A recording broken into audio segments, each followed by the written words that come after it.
खबरों में बने रहने के लिए बेल आइकॉन दबाइए और 7 आई न्यूज को सब्सक्राइब करिए।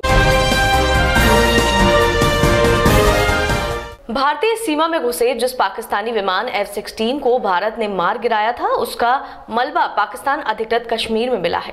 इस विमान को भारतीय वायुसेना के MiG-21 विमान ने खदेड़ कर मारा था। भारत सरकार ने भी पाकिस्तान के विमान को मारने की पुष्टि की थी, लेकिन पाकिस्तान अब तक इस बात को नकार रहा है। लेकिन सच तो यह है कि पाकिस्तान जिस मलबे को भारत के विमान के होने का दावा कर रहा है, वो GEF-1110 इंजन है जो F-16 विमान में लगाया जाता है। इससे यह साबित होता है कि पाकिस्तान झूठ कह रहा है और मलबा F-16 विमान का ही है जिसे भारत ने मार गिराया है। मालूम हो कि F-16 लड़ाकू विमान पाकिस्तान की वायुसेना का हिस्सा है जिसे उसने अमेरिका से खरीदा था। हैरानी की बात तो यह है कि कल पाकिस्तान ने यह दावा किया था कि उसने भारत के 2 विमान मार गिराए थे, लेकिन बाद में वह पलट गया। दूसरा क्रैश हुआ विमान भारत का नहीं बल्कि पाकिस्तान का ही था, जिसका मलबा अब सामने आया है।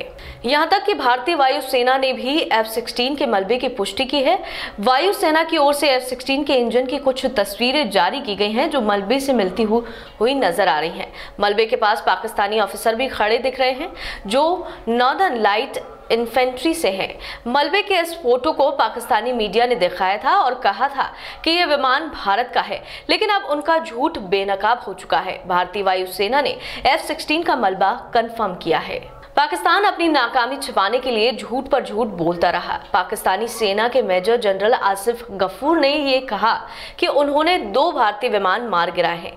एक विमान पाकिस्तानी सेना में गिरा तो दूसरा विमान भारतीय सेना में गिरा है, लेकिन शाम होते होते आसिफ गफूर ने यू टर्न ले लिया। उन्होंने कहा कि हमने केवल एक विमान गिराया जो मिग था।